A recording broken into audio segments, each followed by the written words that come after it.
ክቡር ፕሬዝዳንት ታይብ ኤርዶጋን የቱርኪ ፕሬዝዳንት እና ኢትዮጵያ ወዳጅ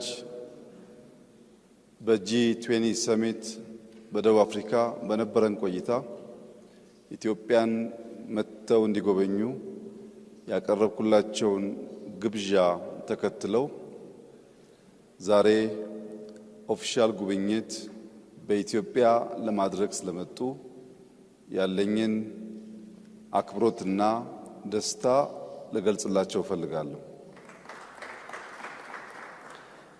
ክቡር ፕሬዝዳንት እንዲሁም ከሳቸው ጋር የመጡ የዴሌጌሽን አባላት ወደዚች ጥንታዊት የሰው ልጅ መገኛ የኮፊ አረቢካ መገኛ በአፍሪካ ብቸኛው በቅኝ ግዛት ያልተገዛች ሀገር ከፍተኛ ክብር እና ኩራት ያላት የማደግ ተስፋ ያላት ከሁሉ በላይ ደግሞ የአፍሪካ የፖለቲካል ካፒታል ወደ ሆነችው አዲስ አበባ እንኳን በሰላም መጣችሁ። ቆይታችሁ ያማረ የሰመረ እንደሚሆን ተስፋዬ የላቀ ነው።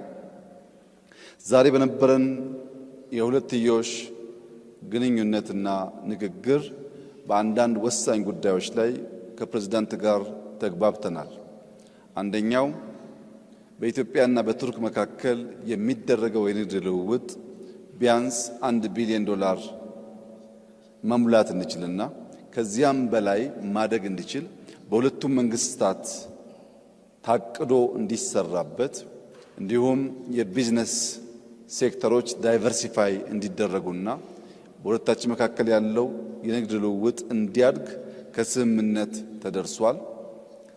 በተለይም የቱርክ ሁነኛ ኩባንያዎች ወደ ኢትዮጵያ በመምጣት ኢንቨስት በማድረግ ለሀገር ውስጥ ገበያ ብቻ ሳይሆን ለአፍሪካ ገበያ ኤክስፖርት ማድረግ እንዲችሉ በትብብር እንድንሰራ ተጨማሪ ኢንቨስተሮች እንድናመጣ ተነጋግረናል። ከዚህ በተጨማሪ ኢትዮጵያ በዓለም ላይ ፈጣን እድገት እያመጡ ካሉ ጥቂት ሀገራት መካከል አንዷ ስትሆን በዚህ ዓመት የ10.2% እድገት ትጠብቃለች። የዚህ እድገት ቀጣይነት መረጋገጥ የሚችለው ከ130 ሚሊዮን ሕዝብ በላይ ያላት ሀገር የሲ አክሰስ ተከልክላ በዓለም ላይ ካለው ልምምድና ትሬንድ ውጪ በጠላቶቻችን ደባ ለረጅም ጊዜ የጂኦግራፊ እስረኛ ሆና እንድትቆይ መደረጉ ትክክል አለመሆኑንና እንደ ቱርኪ ያሉ የኢትዮጵያ ወዳጆች በዲፕሎማቲክ መስኩ ጫና በመፍጠር በሰላማዊ መንገድ ኢትዮጵያ የሲ አክሰስ ማግኘት የምትችልበት ሁኔታ እንዲያግዙ በስፋት ተወያይተናል። ሎጂስቲክስ አንዱ ትልቁ ቦትልኔክ ነው ለኛ እድገት። ከዚያ ደግሞ የሲ አክሰስ ቁልፉን ነገር የሚይዝ ሲሆን ፕሬዝዳንት ኤርዶጋን ከዚህ አንጻር የበኩላቸው ሚና እንዲጫወቱ ጠንከር ያለ ውይይት አድርገናል። ለዚህም ምስጋና እናቀርባለን። ከዚህ ውጪ በጸረ ሽብር ትግሉ በጋራ ለመስራት የተስማማን ሲሆን በዚህ ዓመት ቱርኪዬ የኮፕ ዝግጅት ታዘጋጃለች። በሚቀጥለው ዓመት ኢትዮጵያ ከቱርኪዬ ትረከባለች። በዚህ 2 ዓመታት በሚደረገው የኮፕ ዝግጅት ውስጥ የልምድ ልውውጥ እና መደጋገፍ እንዲኖር ተስማምተናል።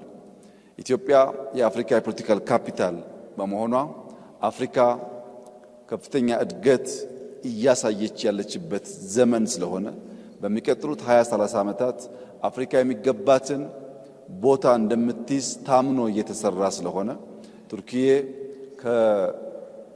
ከአውሮፓ አንጻር እና በኤዥያ መካከል ባላት ጉልህ የጂኦግራፊና የኢኮኖሚ ሚና የአፍሪካ እድገት ውስጥ የበኩሏን ሚና እንድትጫወት ብዙ ውይይት አድርገናል፣ ተግባብተናል።